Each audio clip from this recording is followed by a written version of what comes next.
It's called a promo, Shut kid. your And mouth, if you want to John. be the big dog, you're going to have to learn how to do it. So go ahead. You ready? No! I said, are you ready? That was good. Glad you finally decided to pull that giant stick out of your butt and have some fun for once in your life. You're uneducated marks! You sit there on your phones tweeting out your opinions like they're worth a damn. Let me explain something to you people. You don't know shit! And I'd like to think that maybe this company will be better after Vince McMahon's death.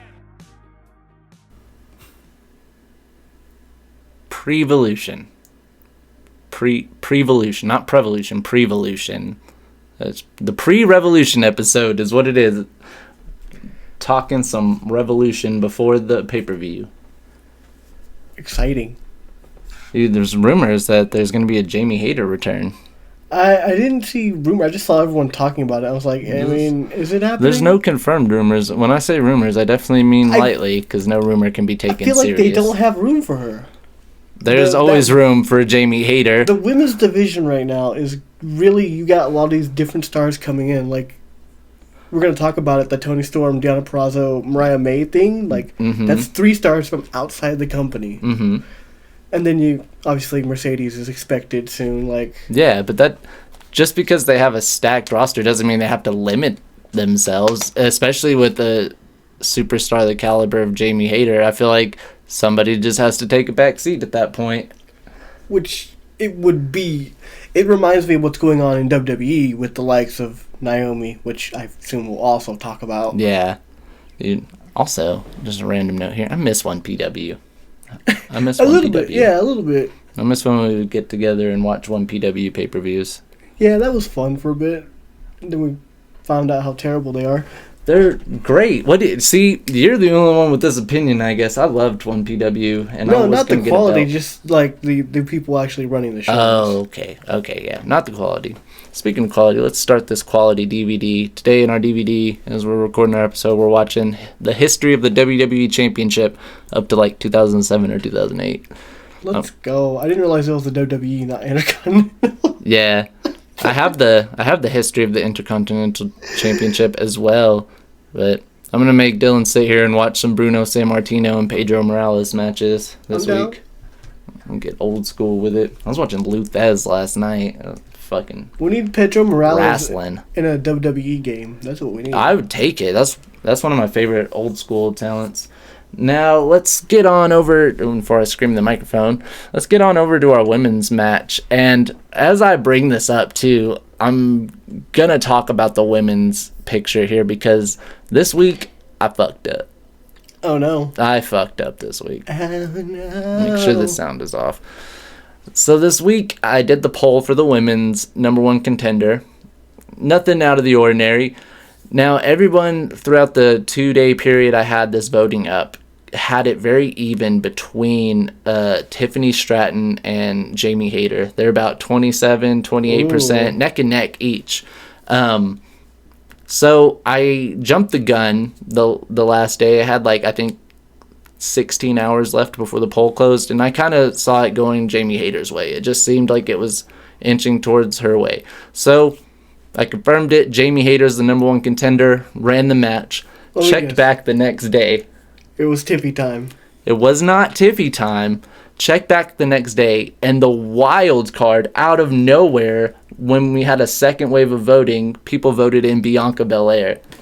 Bianca Belair didn't get to make it to the spot, unfortunately, but what I did do was, after this fact, ran next week's main event, is a triple threat between Jamie Hayter, Bianca Belair, and Rhea Ripley. That's fair. For the women's title. Yes, I have the luxury of knowing it's actually the best triple threat match I've ever played through myself. But I've played some good ones, so I don't know. But it was a really good match. We're going to air it next week. Right now, we're going to watch this one. Jamie Hayter versus Rhea Ripley. Clash at the Castle, my favorite 2K23 arena. Let's go. 1, 2, 3, wrestle. I nailed it. Good. And while that's getting started, I'm going to move over to the WWE, and they should be paying Jon Moxley a royalty payment for using his match concept to the Asylum match at the upcoming Roadblock episode of NXT. That is a match he made up. They should. And it's funny because I believe man who should not be named posted on Twitter, I'm going to look up some old Dean Ambrose. I love Dean Ambrose.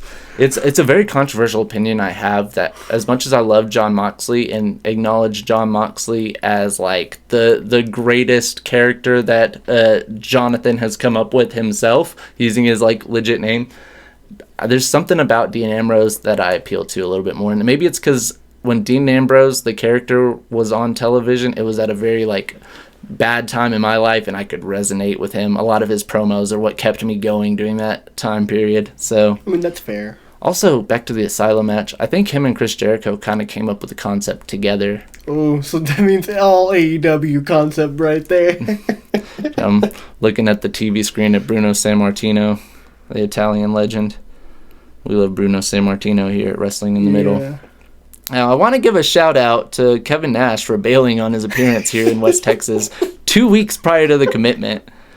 I'm throwing shade definitely because you disappointed some people, myself included. But on like a serious note, I am hoping like everything's okay and he didn't cancel because some personal reason. Because like, who actually cares? It's just an appearance, and I'm not actually going to be salty, but I was planning for this man. We were gonna go and everything, and like that was the difference between me going and me not going to that event. And see, I go every year. Me and my girlfriend go to Comic-Con every year, but this year, like, Kevin Nash was coming, so we as a podcast stepped out of our way. Hey, Rhea Ripley with the women's title. Gotta love it. We as a podcast stepped out of our way to get set up for this wrestler coming to our town, get our questions in, make sure we got all our P's and Q's. Pew! That was the weirdest fuck up I've ever seen. Nah, I like it. Pew and key. It's like a knockoff of the other people, Key and what's his face. Now let's head on over to Raw. Why'd you say what's his face? Could you legitimately not remember his name, or were you just throwing shade? I can't remember the name.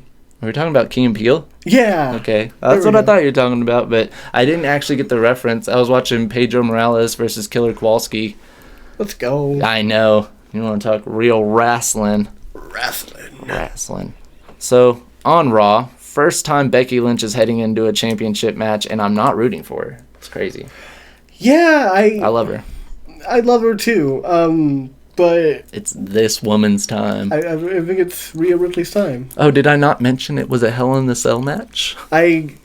I should have made mention of it, but I didn't. I always just pick the match types as I please, and it's hilarious because I forget them when we record the episode. I'm like, oh yeah, I ran this inside Hell in a Cell, and I also put the UK Championship on the line subsequently. Like, this has bigger stakes than even what I predicted. Are you going to do a guest referee match in 2K24? Oh, of course. Of course. I'll make you the referee. Oh, no. Beat her down, Rhea. Okay, so now that match has started. I'll keep my eyes on this wonderful Hell in a Cell. I'll try to. Sami Zayn and Shinsuke Nakamura have another good match. And I'm making note because these are two guys people want to know what the WrestleMania plans are. One of which we have an idea for that. We'll get to in a second. Yeah, I don't think there are any plans for Shinsuke, unfortunately. Unless there's like a battle royal or something. Don't do my guy like that. He's gonna be done with. Speaking of Shinsuke, before I get to Sami Zayn, while we're on Shinsuke, let me go to one of my tweets this week. This was probably one of my best tweets I think I've sent out. It was a response to somebody, but I was like, man, I hit the nail on the head. They were throwing shade at Shinsuke. Does that have the original tweet? Awesome. Twizzy, which is at Big Keenan _. Why is Nakamura still on TV? I remember this one. I said, because he has a contract with World Wrestling Entertainment and they pay him money to appear and perform on their signature Monday night program, Raw. And Raw is broadcasted by the USA Network as well as other global licensing partners that distribute the media to television. This is about as spot on as I have ever hit one. That's cut and clean. much as possible right there. That is the literal sense as why he is on your TV. And he deserves to be there. He is does. a legend. Like, at some point, it's okay for people to just wrestle. Like, not everything has to be standout. Yeah, unless you have table spots. Yeah. I don't even remember what happens with that table in that ring. Right now, we're outside the cell. It just broke. Jamie Hayter on a fucking rampage. But not on Rampage. No. Although, she's coming back tonight. PREVOLUTION. Or so you think. PREVOLUTION. This is my favorite episode, and I haven't even gotten through it yet. So, Amazing. back to Sami Zayn. A brief passing of looks between Gunther and Sami Zayn have people wondering if Sami is going to be the one to take Gunther out. I think we'll get more context on Monday Night Raw, which I will be at live. You saw that? I'm so glad we saw the referee spot. Is there a way from... No, okay, I can't. It's all right. I wanted to back it up. Yeah, that was hilarious. The way she was like, no, fuck that. Get out my way. Put it through that table. Let's go. Amazing. Yeah. Hey, Rhea Ripley's no pushover, though, Funny I'll tell because you. table spots in the game hardly ever go that smoothly. I know, right? I saw a clip. I know 2K24 and coming up to that has been your thing, and I've tried to avoid spoilers, but here and there at this point and getting It's this very close hard. to it, yeah. I saw a video someone posted of the gameplay already doing a spot where they jumped off a ladder outside the ring through the announce table, and I was like, yo, that's my kind of spots. Did she just toss her onto the fucking cage? Yes. Have you never done that in 2K? I've never done that. Oh, yeah, I've done it like 100 times myself. Then she said, okay, now I'm going to climb this cage immediately. Dude, Jamie Hayter's a bad motherfucker. Hell and that's yeah. why she's coming back tonight at Revolution. We'll So- see. I got to get back to Raw because I can't just keep skipping out of Yes. it. But at the same time, I have to. This match is phenomenal.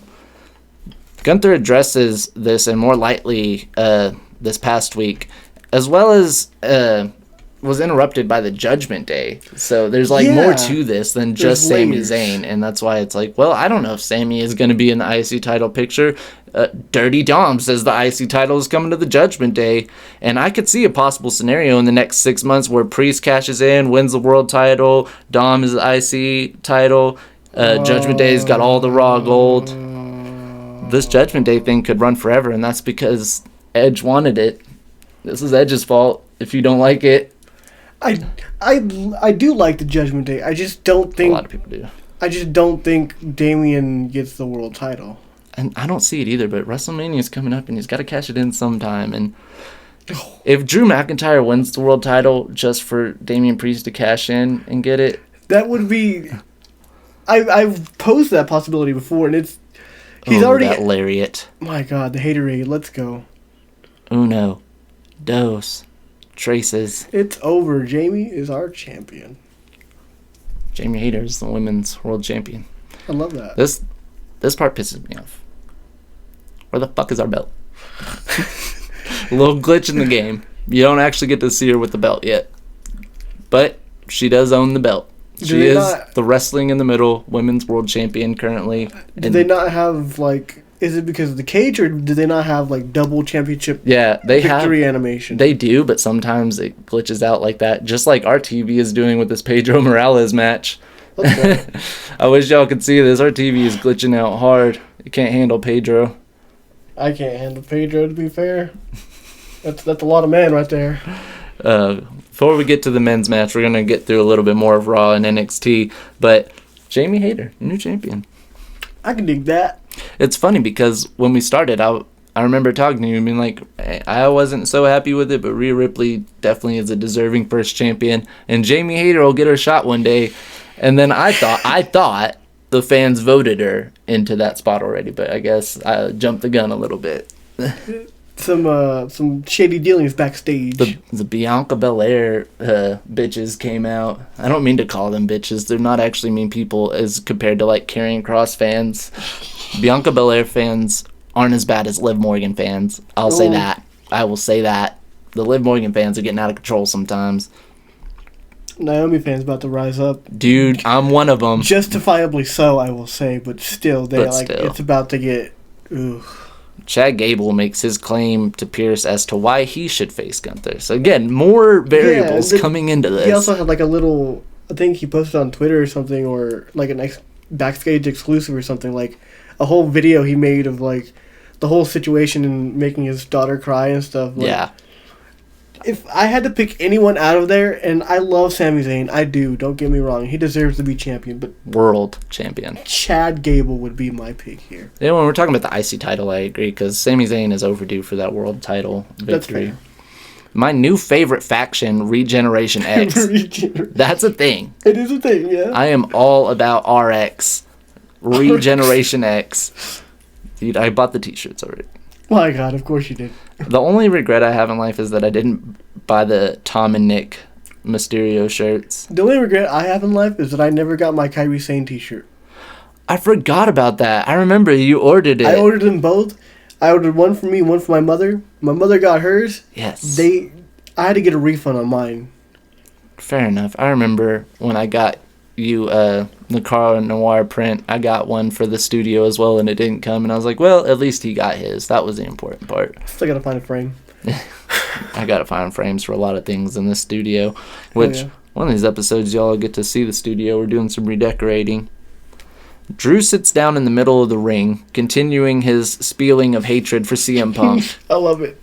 He and Seth also share another hot exchanging of words. They've been building for months, and that's why me personally have gotten tired of it, but I can't not acknowledge the fact that they're like cutting it. They are. They're putting their best work out. I mean, I feel like you have to whenever you've been facing the same opponent for so long, so consistently. You have to come up with shit to keep interest. Yeah.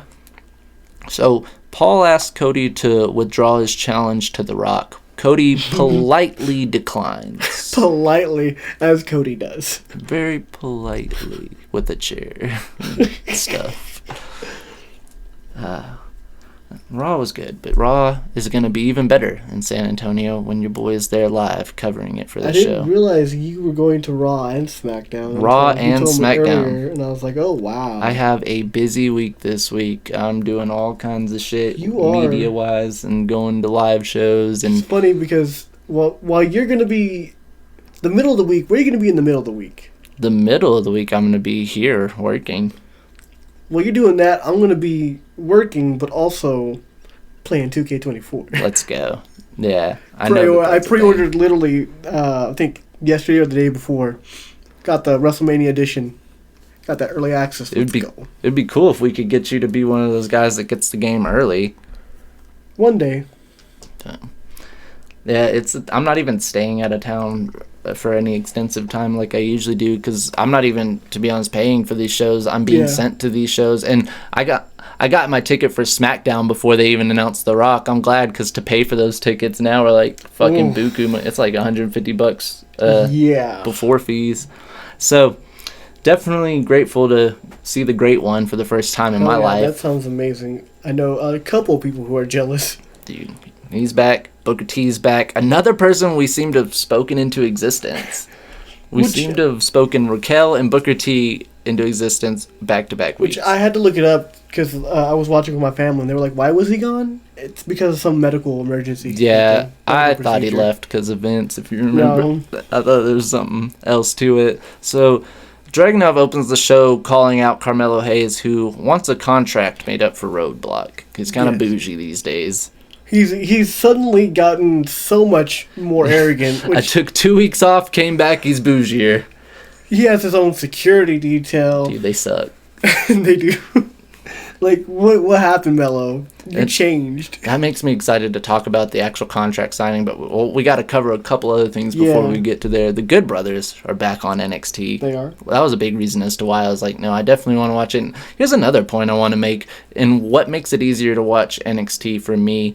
Whenever I'm hanging out with my 6-year-old niece, she loves wrestling. I try to find stuff, though, that, like, I don't have to censor so much. NXT is my go-to because I get quality wrestling, of course. I get a little bit, like, more watered-down, cheesy storylines, which I don't like as a fan, but for a kid watching wrestling, it's perfect. She can get into it, she can watch good matches, and then also have something to just enjoy. Laugh at. Yeah. A lot of it's cheesy and funny. I've gotten her into Kalani Jordan. I'm grateful. Poor Kalani. that bump on the apron. Oh my god. Dude, but you told me the Good Brothers were coming back, so that was something that I was like, yep, I'm there for it. And give them the belts is all I'm gonna say. Give them the belts. That division is stacked. I saw it really on is. Twitter. Like, they have a hot tag division, and I personally am rooting for Axiom and Frazier. But of course, I was. It's changed. Plans change. We have a bit of tag team turmoil situation after the match with all the contender teams. Could probably lead to like an actual tag team turmoil match of some sort. It could. I don't know that it will, but it could. Thea Hale fighting through the Mean Girl energy that's all around her. It's all around her. Literally permeating her. Like, I don't understand. I still don't quite get the direction they're going with this. Is she going to be a heel? Is she going to be a face? I don't know what she's going to be. Dude, you want to talk confusing direction? Because I don't see the Kabuki Warriors losing their tag titles, but I could see Tatum and Lyra winning the women's tag titles, and they have a shot this week at Roadblock. Okay, first of all, I've been a Paxley fan like before she really got her push, but one thing I've noticed, Paxley is like the new Dakota Kai. So what I'm gonna go ahead and tell you right now is my theory is Paxley finally turns on Lyra and costs her the belts. It's less predictable because they've pushed her character so far into the obsession range. She's obsessed. She is Mariah Carey obsessed with her. And I love just the parallel between that and the Mariah May Tony Storm thing. Like, both companies have this similar story playing out, but obviously AEW has higher caliber women doing it.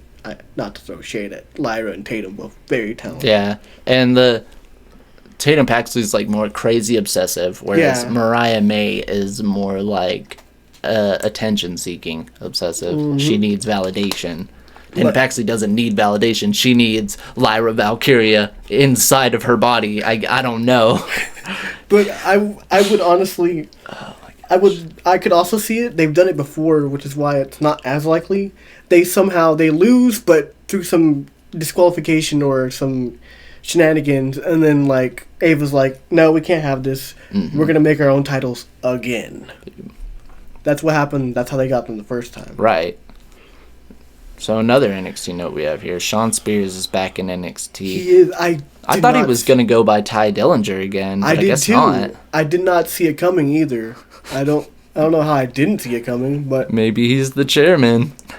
He is the chairman. It seems like he's the. I see, and he's going with the chairman gimmick. But do you think WWE would really like use that phrase, the chairman? Oh, I didn't even think about that. Dude, I'm saying, like, I feel like they're gonna use the character without actually using the coined gimmick. Which, that's okay. I know a lot of people didn't like the chairman gimmick. I liked it. I liked it, but I'm on the team of, like, let's not use that here. It's bringing up some bad memories, too. So, this was one I think both you and I got excited about, and I knew we were going to talk about it. We knew it would be Charlie Dempsey to take on Noam Dar for the Heritage Cup, and after a banger main event, shout out to NXT for giving them the main event. Yes, he gets the biggest win of his career so far, winning the prestigious Heritage Cup championship, and I was happy about that. Yeah, it felt. It's a title that feels perfect for Dempsey. First of all, exactly. But not only that, he finally gets the title. Like, it feels like it's been a while coming, and Noam Dar, like, where does he go from here? Because I feel like he's main roster ready. Yeah. I've said that for a while. Like, the only thing is now he's with Metaphor, and they're not... I don't think they're completely main roster ready, but, like, they're building towards that. Yeah. That's as much as I can agree right there. Is I don't think that they would fit on the main roster. I don't think that their gimmick would really appeal to the TV audiences of just, like, casual viewing. But if you really build them up, there's something. I mean, you and I see it. Yeah. I'm playing with ink on my hand. So I'm ready about this one. My cousin, my uncle, the Don, Tony D'Angelo, crashes the NXT Championship contract signing and puts his motherfucking foot down. I remember last week he said something about, it's time to start being the Don again. And I didn't know what that meant. Yeah. this week we finally know what that means, and I'm really glad that they're giving him this because it feels like the four. Mm-hmm. It was Waller, Braun, Mello, and D'Angelo. Yeah. Obviously, Waller's on the main roster. Braun's on the main roster. Mello's transitioning out. I think this will be his last hurrah. So you just have D'Angelo left. I wasn't expecting it, but I'm definitely behind it. And I don't get behind really like tag team eccentric wrestlers that are trying to break out of tag teams. Like, it takes a lot for me to get behind them. This one, immediately. I don't know if it's just because of like the personal attachment I have to the family, but at the same time, there's something about Tony D'Angelo, no matter like what style of wrestling he is. Yeah. There's something about him. He's got charisma. I think it's just really strong character work. And he's not that bad in the ring. He's definitely like stepping up. And I like the fact that they didn't break up the family. The roadblock match altered to a number one contender match between the Don and Carmelo Hayes. The winner goes to Stand and Deliver. Hell yeah. So, yeah, and I can't spend too much time on this because I am now in a rush. Again, we're spending too much time on NXT these weeks. But I'm thinking that Carmelo Hayes and Trick Williams go to Stand and Deliver. So does the Don go to Stand and Deliver for the NXT title? I think so. I think that's what you do. I think that's the right call. I'm with it. And just really quickly, Jensen versus Obafemi is going to happen too. I'm hoping Jensen shows out. Okay, so for the Wrestling in the Middle World Championship on the men's side, we have the previous champion, Cody Rhodes, taking on Swerve Strickland, and this match bangs. Turn the sound off. 3, 2, 1, wrestling. In the middle. I wish the camera was on. You guys could see Dylan gesture to the screen. One of these days we'll have a screen gesture. Yes. Okay, got the men's match going. So, I'm a salty bitch, still. I miss Huntsville. I do. I used to live in Huntsville, Alabama, as I said, and it's a beautiful place. I used to go hiking on Monte Sano every single week. Hold on, are we wrestling in a high school or something? We are wrestling in the Japan Arena, yes. Oh, the Japan The Arena. All Japan Arena. I didn't play My Rise, guys. My bad. You should. You get some sick arenas unlocked. So, starting Dynamite, Hangman comes out on crutches and admits Karma bit him in the ass when he wished the world title match would be one-on-one. He's now injured and can't compete in the triple threat. You don't see my quotation marks, but he's now injured. Swerve comes out, doesn't really rub it in, but I feel like was about to until Samoa Joe also came out and cut a fire-ass promo. Swerve, of course, responds with one of his own. Now I'm reading out the note here.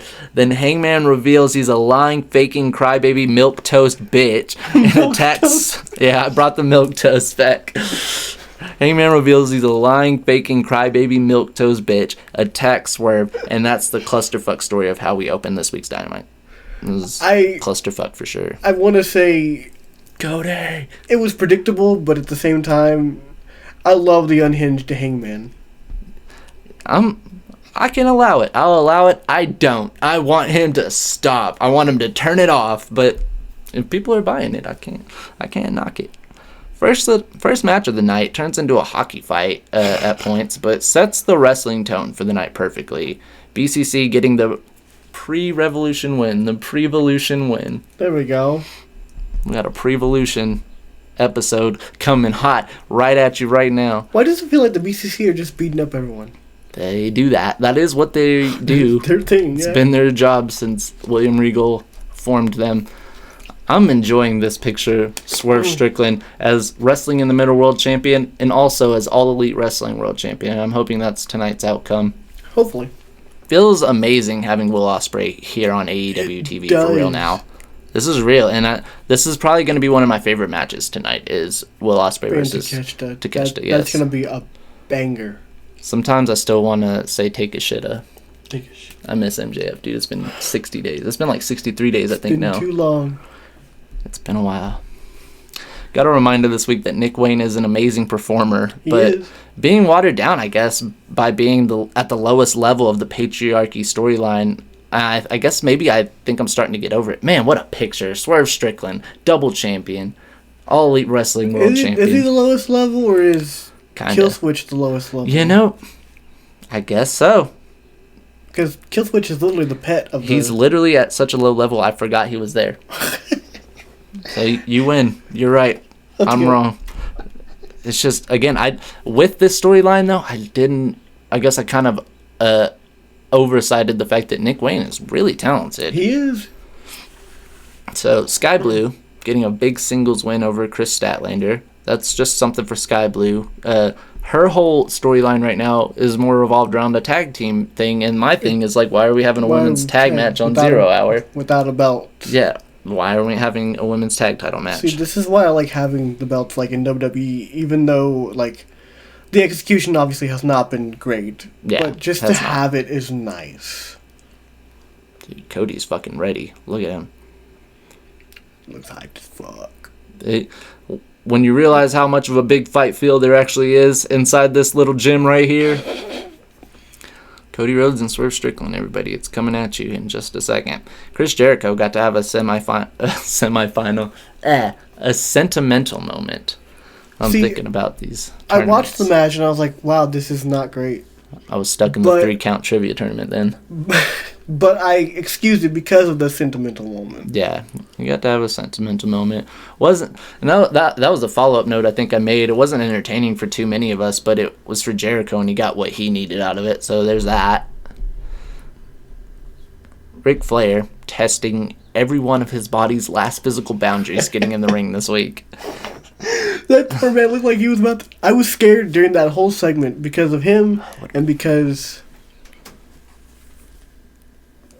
Because... You're gonna get to it? Oh, I'll get to it. I thought you were getting to it. You'll get to it. I know you will. Yeah, I was looking at our beautiful belt, too, and was just so... Oh, what a knee to the face. I was looking at our beautiful belt and just getting so enamored by it.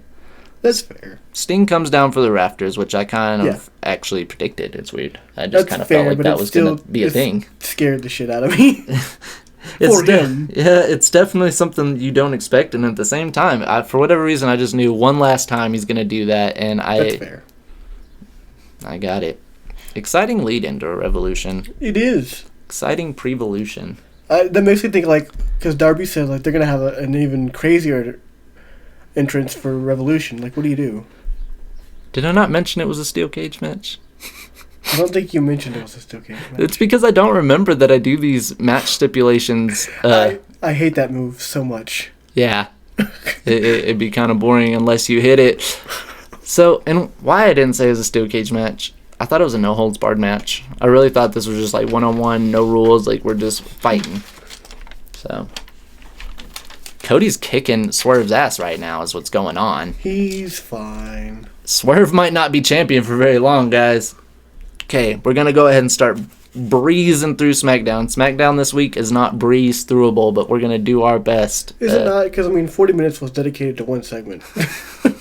Let's get to that. I'm glad you lead in that way because The Rock lays down a counteroffer to Cody's whole spiel right now of I need one-on-one time with the Great One.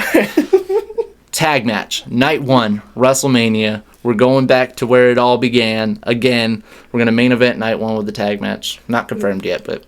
Sorry, Bailey and kind of confirmed. Io. I know, right? They got screwed. I know, right? Cody and Seth win, and Bloodline is barred from ringside. Make sure I have the stipulation right here. If the Bloodline wins, it's Bloodline rules for the Universal title match, and Solo is singing the national anthem. That's like the spiel, right? And I didn't get to watch this part because I was at an event, but I got the cliff notes, and from what I understood, The Rock mentioned everyone except anyone who's not signed yet. So, like, obviously he wouldn't have mentioned Jacob Fatu, Zilla Fatu, or Tama Tonga. Right. A lot of people think Tama Tonga is coming into the Bloodline picture with him being recently signed, but that's like, we'll see when we get there type deal. Yeah, that's just thinking ahead. But he did sign Solo up for singing the national anthem on night 2. If the Bloodline win, of course. So, but they don't. Sorry, we can't get that. But at the same time, we do get like the positive of a one-on-one Roman Reigns versus Cody Rhodes, and that's probably for the most part. I mean, like, who takes the pin here? I'm seeing The Rock taking the pin from Cody Rhodes here, and that's, I know, right? Eyebrow raising. I think The Rock, deep down, The Rock actually is trying to do the right thing here and trying to... We'll see. I think, like, if The Rock takes that pin, then I'll clap for him. I'm not I gonna think, clap right yeah, because I think with Cody Rhodes currently being this generation's Hulk Hogan, John Cena, and whatnot, I think The Rock, after this stint, probably realizes, like, it's okay to put Cody Rhodes over right now with how much momentum he had going in. He's going to put Cody Rhodes from a level of, like, being over to he's never going to come back down. So, yeah, that's the right call, I think. I think The Rock will do it. Swerve climbing up that cage, it's getting scary. It's getting scary. Oh no. Escape, dude. Escape. Get the fuck out of there. Nope, he's Nope. not. He was not fine, I guess. Uh, Kick his ass down. he gone. Oh, We're not leaving. There's only one way out now. Jeez, what a crossbody. Another separate note out of the opening segment is Roman Reigns stopping The Rock from smelling stuff and asking to acknowledge him, saying he needs that. The Rock does just that. That's a pretty big moment for the Bloodline. It's very big, actually. I'm like very surprised. Like he went straight like that, He's like, you will not smell anything until you acknowledge me. and he did. Acknowledge Bruno Sammartino first, and then we'll acknowledge Roman Reigns. A very hairy individual. Yeah, he was very Italian. We acknowledge that the Bloodline segment running long is the reason for this next note. But same time, come on, man. Come on, man. Dude, Cody's not going to die either. Holy shit, this is a match. This again parallels women division, different companies. Like, Yes. the women they're building in AEW, like they're getting squash matches, and we all hate squash matches, right? Yeah. But at the same time, they're all being protected. In WWE, they're squashing people who don't need to be squashed. Dude, so I'm glad we're not watching a squash match either. Swerve was about to set him up for the finish. It did not finish. No, Cody, don't do it. Holy Cody Rhodes. Nah. Damn it. Dude, what a fucking match. This is by far the best match we've had for the Wrestling in the Middle World title so far. The fact that he just kicked up, damn. So going back to what you were just addressing, to give more context, I'm sure everybody already knows what we're talking about and has their own opinion. Naomi getting done dirty again, not even a full month into her WWE return. And again, we acknowledge Bloodline segment ran long. We had to go a different route. No televised entrance sets the tone for what would then lead into a very short match against Tiffany Stratton. And I understand the urge to build Tiffany up, but wrong person, wrong time, not a fan. Especially with the entrance like Naomi's. Like, okay, so then why didn't we move a different match to that time slot? I don't know. Maybe it just wasn't. It was poor foresight. Yeah, but I think so.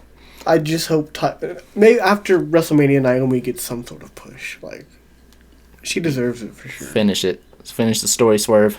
Finish the story, Naomi. That's what it's gonna build to, I feel like. Yeah. So this next note should have been from the main event, not the second mid-card match of the night, but it was the second mid-card match of the night. Here, let's see if this pin comes in first. We got Swerve Strickland retaining. That was a hell of a match. Swerve Sland.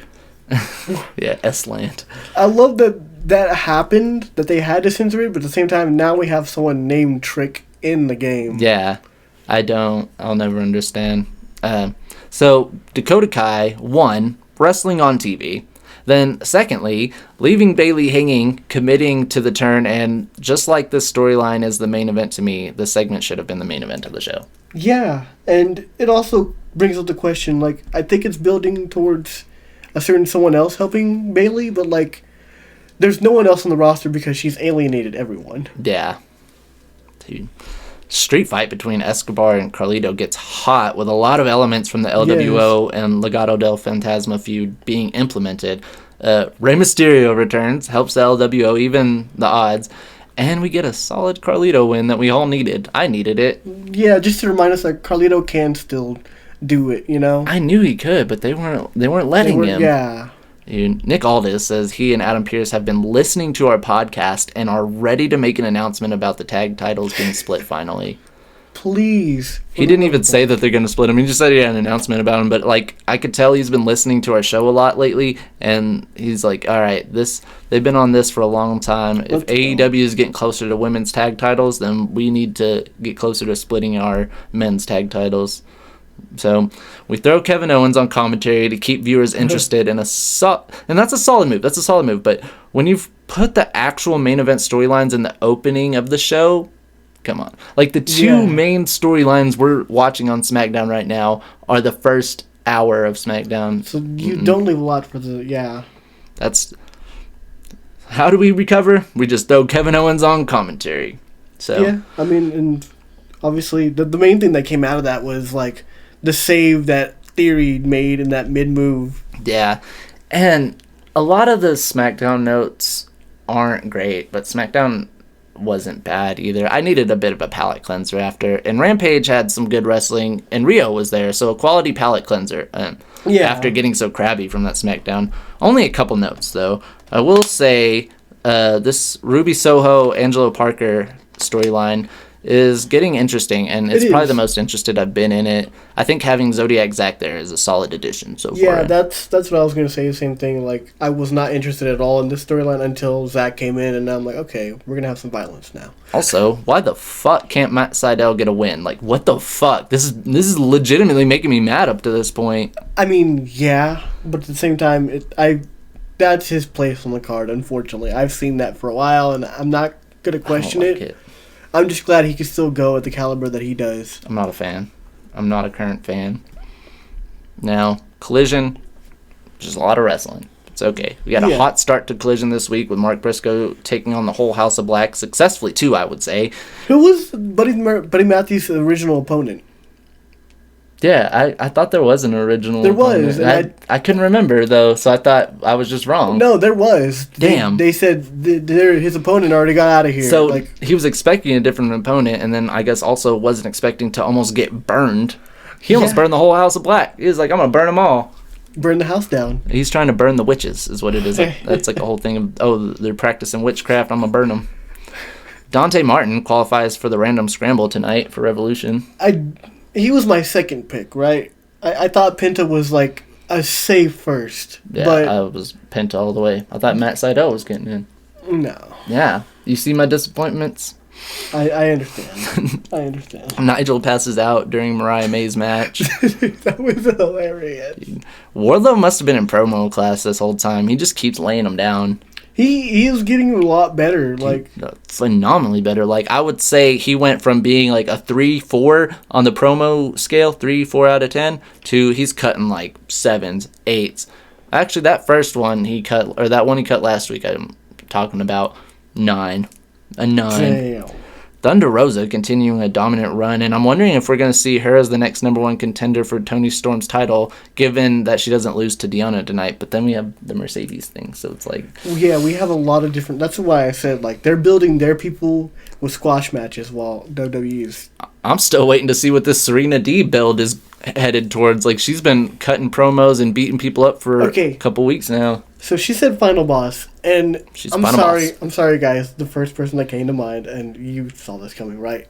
Meiko Satomura. That's literally her catchphrase. That's her tagline. But she's not signed with WWE, I don't think. Or I mean AEW. No. So I don't know if she's still signed with WWE either though. If she's not, I think we could have a big debut coming up. But we all know that the boss line is actually supposed to be for Mercedes Moné, and that would make sense for her to come in and face Serena Deeb, somebody who she's very familiar with. But to be honest, for her to be... Okay, I'm just saying, if like Meiko Satomura was to come and like challenge that would be fucking epic. That would be pretty amazing. Dude, I hate that you got me off track with that one. Collision, keeping up with tradition of going off the air with a bunch of chaotic action. It's just something we're going to do every week, I guess. I'm going to start ending our show like that. I'm just going to put clips of people beating each other up in concession. Just, okay, now you come in and beat him up. Now you come... Literally, that happened that one night on Raw with the invasion angle, and then we just decided that's how we want to end television. Exactly. Formulative TV. What belt I got in here today? So I'm looking at my beautiful current FTW championship, not the original replica. We're looking at the current replica. Thing is beautiful. And if you also would like to get a beautiful belt at a quality price too, check out Triple B Belts, sponsor for today's episode. Yeah. You can get a good belt, something you don't have to pay a bunch of money for. You can take it to the show, rough it up a little bit. Triple B belts, cheapen. Hold on, how the tagline used to go? It's been a minute since I've done one of these. It's okay, I'm allowed to fuck up. I don't remember. That's how you know we don't do them scripted. I literally shoot this shit off the top of the dome when I do these commercials. It used to be like, it was cheap in price, not in quality. Yeah, there Amen. you go. Cheap in price, not in quality. Triple B belts. You can check them out on eBay, Mercari. I get all my belts from them, so that's... Yeah. Unless it's like this Eddie Guerrero. But I'm not here promoting... You know all that's blurted out, right? Whoops. So before we close off, we got to just do a little pre-volution here and pull up the Revolution card for tonight. Today's episode is sponsored by PREVOLUTION. PREVOLUTION. This sounds like a terrible cologne brand or something. Revolution card, and it's gonna show me like a tarot card. PREVOLUTIon. Free your inner soul. Dude, it did not pull up the AEW Revolution card. I have to cough so bad too, but I don't want to cough into the microphone. You better hurry or I'll come up with more terrible cologne taglines. Show me the card. I didn't know it was Sting's last match. I would have never guessed. I knew. It's the whole reason why we're showing up tonight. There we go. Pull it up. What am I looking at? FTR versus the BCC. Not in a 2 out of 3 falls match. I'm not. See, I feel like you should have done a stipulation here, right? We've already had this. Like, what was the point? Exactly. The perfect stipulation to build to with what they were doing. 2 out of 3 falls match. So that match is no longer the right match. No, I know the Meat Madness match is in there. I wasn't even going to mention that it was there, but you just pointed it out for no reason. So, shame on you. Well, I wouldn't have known that because I can't read your mind. I was going straight to Will Ospreay versus Konosuke Takeshita. Banger match. Let Ospreay leave the family. Thank you. Oh, it's happening. He doesn't want to be there to begin with. Let's go. Daniel Garcia is not winning the TNT title, but we want him to. I want him to so bad. Yeah, just because I say he's not doing it doesn't mean I don't want him to. Also, don't forget that Edge is a former TNT champion. I still have the graphic on my phone. He is. EVPs about to be tag team champions. Oh. The reason for this, I mean, yeah, sure, it'd be cool to see Sting and Darby retain and retire as champs. Every good legend knows, especially people from Sting's era, know that you go out on your back. Yeah, that makes sense. And I know he will, and it's not going to be a painful moment. It's going to be a beautiful moment. We're all going to cry together. Eddie Kingston, Bryan Danielson. Can't tell you what's going to happen. I think Danielson wins. Let's fucking go. I'm holding you to it. If he doesn't, I'm going to come back next week mad. I'm okay. And I'm blaming you. So, Roderick Strong is going to win the international title. There's 2 title changes. 3 title changes. Sorry, I forgot the tag titles. Toni Storm, Deonna Purrazzo. I have some people telling me that they think Deonna Purrazzo is going to win. I don't see it, but I'm not against it. I could maybe see it. Again, we have a lot of different women now. Exactly. There's so many things going on that I see going on with Toni Storm and not Deonna Purrazzo. But I will not complain either way. No, both are solid. Now, of course, the big one, when this isn't our main event, I believe Sting is the main event. But rightfully so. Like, good on Tony for doing that. Like, yeah, he's a wrestling fan. He knows what wrestling fans would do. So next, though, we got to talk about the world title match. That's what we're going to end with today. And like I've said for weeks, I've said for months, and I'm saying right now, Tony Khan would miss the assignment if Swerve Strickland doesn't walk out as champion tonight. So I talked with my brother about this. Yeah. And he's saying for it to be such a big thing, you know, the first African-American AEW world champion, that's one thing. But for them to say it like twice on air, like for Swerve to say it twice on air, you've kind of locked yourself into having to do this now. Yeah. If you don't do this, You built the stakes too high, that's right. Yeah. A lot of pushback, I believe, so Swerve's the right answer. Yeah, I can still see Samoa Joe retaining in some senses, but it's just piss me off. I feel like there's going to be a lot of different people mad for very different reasons now. Yeah. So kind of volatile territory. It creates that dynamic, like he doesn't win, we riot. And Yeah. in this case scenario, like I'm on that same party. I am. So For sure, 100% agree. PREVOLUTION was a success. Going out, we will have our last sponsored ad for the episode, and then join me for the Revolution recap. I'm not gonna let you know who's joining me, but it's not gonna be you, unfortunately. I'm being joined by some special guests, so tune in Yeah. then. As we close today, I'd like to thank the sponsors of today's episode. Let's go. 50 caliber training facility located in Mabank, Texas, an hour east of Dallas. If you're a young aspiring wrestler in the Texas area and looking to get into the business, 50 cal is the way to go, where you can be trained by a world-renowned athlete and current NWA World Junior Heavyweight Champion Barrett Brown. The 50 caliber training facility is based on the foundations of various styles of professional wrestling and is designed to have a unique dojo feel throughout sessions. Sessions will be very hands-on, and you will be working with Barrett in the ring for the majority of the allotted time. If this sounds like an environment that you would love to experience firsthand, or even if you have a curiosity about the aspects of what it takes to be a professional wrestler in this day and age, please feel free to direct message the Twitter page at the facility at 50cal training. That's on Twitter/X. Let's go. That sounds amazing.